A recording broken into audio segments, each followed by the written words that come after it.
Bueno, vamos a continuar con el tema de la Administración Pública Federal. Ya establecimos que de acuerdo al artículo 90 de la Constitución, la Administración Pública Federal puede ser centralizada o paraestatal, existiendo la posibilidad que dentro de la Administración eh, Pública centralizada contemos también con la Administración Pública, con la desconcentración de algunos órganos de la Administración Pública Centralizada Federal. Bueno, la Administración Pública,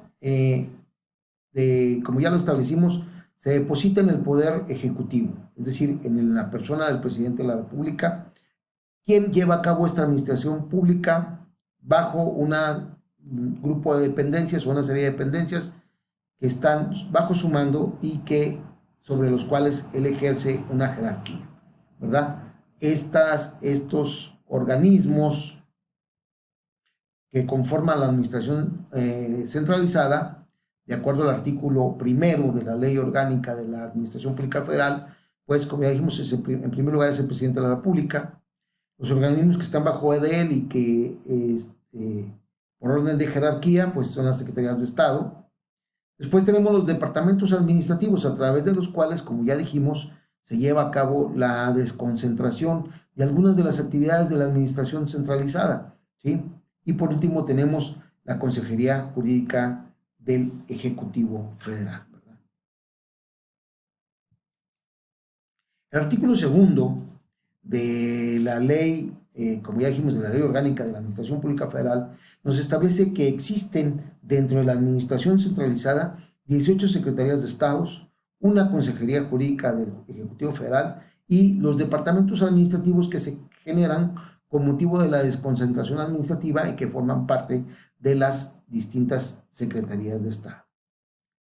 En cuanto a las secretarías de Estado, el artículo 26 de la Ley Orgánica de la Administración Pública Federal nos dice que son 18 las secretarías de Estado y entre las cuales podemos ver ahí, bueno, nosotros tenemos la Secretaría de Gobernación, de Relaciones Exteriores, de la Defensa Nacional, de la Secretaría de Marina, perdón, de Seguridad Pública, de Hacienda, ¿verdad? Tenemos también la de Desarrollo Social, por ahí tenemos también la de Energía, la de Economía, en fin, tenemos las distintas secretarías que conforman la administración pública, la de la función pública, la de la educación pública, la de Secretaría de Salud.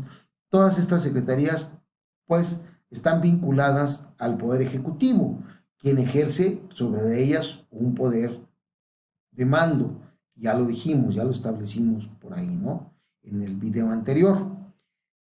Eso es lo que se refiere a la administración pública centralizada.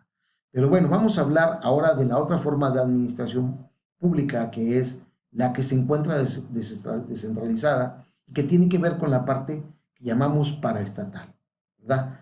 La descentralización administrativa es una tendencia organizativa de la administración pública conforme a la cual se les confiere a estos órganos una personalidad jurídica propia, ¿verdad? Y a los que también se les otorga autonomía orgánica. Hablábamos que los órganos desconcentrados, que es una de las diferencias entre descentralización y desconcentración, es que los órganos desconcentrados no tienen personalidad jurídica propia. Un órgano descentralizado sí tiene esa personalidad jurídica propia. Además, se le otorga una autonomía orgánica relativa, es decir, se puede dar su propia forma de administración, ¿sí? Opina el maestro Gamino Fraga que la descentralización administrativa estriba en confiar algunas actividades de la administración a órganos que guardan una relación entre sí, ¿no? O sea, se separan del organismo del poder centralizado para conformar estos organismos descentralizados. Es una forma de organización de entes que permanecen en el Poder Ejecutivo, es decir, siguen perteneciendo al Poder Ejecutivo, pero como ya lo señalamos, cuentan con una personalidad jurídica y una autonomía jerárquica para efectuar sus tareas administrativas. Para el derecho administrativo, la descentralización es una forma jurídica en el que, como ya dijimos, se organiza la administración pública para crear entes a través de leyes específicamente. Por ejemplo, el Seguro Social es un órgano descentralizado, es un organismo paraestatal, y bueno, está dotado de un patrimonio y una personalidad jurídica propias, es decir, y además tiene una forma de organización propia. Hay un director que se encarga de la administración de los recursos a través de los distintos organismos con los que cuenta la propia institución, como organismo descentralizado. A través de esta forma de organización administrativa, que es la descentralización administrativa, se atiende fundamentalmente servicios públicos específicos. Digamos, se le da un servicio a los ciudadanos a través de la descentralización administrativa. Ahora, tenemos que la descentralización administrativa se puede dar por región, es decir, se establece en una organización administrativa para satisfacer los intereses colectivos de una población en determinada circunscripción territorial, es decir, en determinada parte del territorio mexicano. Esto con la finalidad de que sea más efectiva para las aspiraciones democráticas de esa comunidad, o sea, ya que se da a través de esta descentralización por región, la posibilidad de que, o la oportunidad a los interesados de hacer la designación de las autoridades que han de manejar los negocios que les son comunes y por lo mismo de ejercer sobre dichas autoridades un control por la vía de opinión pública, ¿no? Esto es parte de lo que es la descentralización por región. Además, desde el punto de vista de la administración, la descentralización por región significa la posibilidad de una gestión más eficaz de los servicios públicos y por lo mismo una realización más adecuada de las atribuciones que al Estado le corresponde. Es lo que a veces encontramos, por ejemplo, con los delegados federales, es decir, delegados que el gobierno federal establece en los estados para brindar de mejor manera los servicios que corresponden a la administración federal. Por ejemplo, acercando la Secretaría de Economía, acercando la Secretaría de Hacienda, y como les digo, ahora con la figura o la modalidad que se da de los delegados estatales, ¿no? Que vienen a ser representantes del gobierno federal hacia lo interior de los estados, ¿verdad? Otra de las formas de descentralización es la descentralización por servicios. La descentralización por servicios es una forma de organización administrativa mediante el cual el Poder Legislativo crea el régimen jurídico de una persona de derecho público, con una competencia limitada y especializada para atender determinadas actividades de interés general o de necesidades de interés general, ¿verdad? Este tipo de descentralización es donde se adecúa los servicios que prestan, como en este caso las universidades. Nuestra universidad entra dentro de esta posibilidad de una actividad, de una descentralización, perdón, por servicio. Pueden ser a lo mejor el mismo IMSS, puede ser en ese sentido. Esta la función exclusiva de aquellos organismos que cobran vida institucionalmente en una persona moral de derecho público, que es, como ponemos el ejemplo de una universidad, cuyos recursos están afectados a un servicio o grupo de servicios públicos determinados, que gozan de una personalidad jurídica propia, que les da autonomía frente al Estado administrador, ¿sí? Poseen un régimen financiero independientemente del presupuesto de gobierno, pero quedan vinculados a la vida de la administración, ya que forman parte de lo que es el servicio público, ¿verdad? Entonces, por eso ahí hablamos de esta descentralización por servicio. Y tenemos otra forma de descentralización, que es la que llamamos nosotros descentralización por colaboración, es decir, por la colaboración que busca el Estado en algunas dependencias de carácter privado cuando no se tiene la preparación técnica o los funcionarios políticos carecen de los elementos necesarios para crear organismos especializados.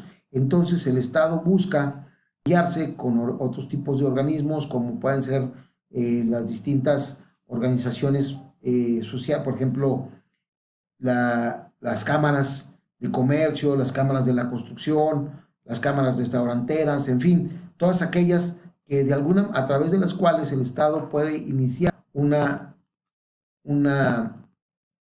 campañas de participación de los ciudadanos. También tenemos los organismos, la administración paraestatal, que, bueno, como ya hemos dicho, está conformada por organismos que tienen que ver con la descentralización, pero tienen funciones muy específicas, ¿no? De acuerdo al artículo 14 de la Ley Federal de Entidades Paraestatales, el objeto de estos organismos es la realización de actividades correspondientes a las tareas estratégicas o prioritarias del Estado, la prestación de un servicio público o social y la obtención o aplicación de recursos para fines de asistencia o seguridad social. Por eso, en estas dependencias paraestatales, pues podemos encontrar a dependencias como el Instituto Mexicano del Seguro Social, entre otras, ¿no? Este tipo de entidades están relacionadas en el artículo 46, algunas de ellas están relacionadas en el artículo 46 de la Ley Orgánica de la Administración Pública Federal, y pueden ser las sociedades nacionales de crédito, las sociedades de cualquier otra naturaleza, incluyendo las organizaciones auxiliares nacionales de crédito, así como las instituciones nacionales de seguros y fianzas, que satisfagan algunos o varios de los siguientes requisitos, ¿verdad? Que el gobierno federal tenga el gobierno federal o alguna de las entidades paraestatales, o de manera conjunta o por separado, aporten el 50% del capital social de esas empresas, ¿no? Que en la constitución de su capital se hagan figurar títulos representativos de capital social que solo pueden ser suscritas por el gobierno federal, que al gobierno federal corresponda la facultad de nombrar a la mayoría de los miembros de los órganos de gobierno o su equivalente, o bien designar al presidente, director general, o para vetar los acuerdos del propio organismo de gobierno, ¿verdad? Estos son algunos elementos que deben de tener estos organismos paraestatales. También tenemos lo que son los fideicomisos. De acuerdo a la Ley Orgánica de la Administración Pública Federal, en el artículo 47, los fideicomisos públicos son aquellos en los que el gobierno federal o alguna de las demás entidades paraestatales se constituyen con el propósito de auxiliar al Ejecutivo Federal en las atribuciones del Estado para impulsar las áreas prioritarias del desarrollo, que cuenten con una estructura orgánica análoga a las otras entidades y que tengan comités técnicos, ¿verdad? ¿Cómo se lleva a cabo esta administración pública descentralizada? Que ya dijimos tiene que ver con los organismos paraestatales. Bueno, tienen una personalidad jurídica propia derivada de una ley o decreto, ¿sí? O de un acto de derecho privado, como la creación de una sociedad anónima. Los funcionarios son nombrados y removidos por el Consejo de la Administración de la entidad a propuesta casi siempre del presidente de la República. No dependen jerárquica ni administrativamente del presidente, sino de sus propios órganos de gobierno, Consejo de Administración, Asamblea de Accionistas, según sea el caso. Por ejemplo, en Pemex, en la Comisión Federal de Electricidad, estos organismos tienen sus propios órganos de gobierno, el Seguro Social. No actúan por facultades delegadas, sino con base en sus leyes propias. Tenemos una ley del Seguro Social que nos dice cómo debe de actuar el Seguro Social. También tienen un patrimonio propio que ejercen de manera, o sea, que provienen de sus recursos, de la venta de la energía eléctrica, en el caso de la Comisión Federal, de la venta de petróleo, tratándose de Pemex, de las contribuciones obrero-patronales que tiene el Seguro Social, ¿verdad? Entonces, un ejemplo de estos órganos paraestatales, de estos órganos descentralizados, pues ahí tenemos la Universidad Autónoma Nacional de México, Petróleo Mexicano, la Lotería Nacional, el Instituto Mexicano del Seguro Social, el Servicio Postal Mexicano, el Consejo Nacional de Educación Profesional, en fin, varios de estos organismos.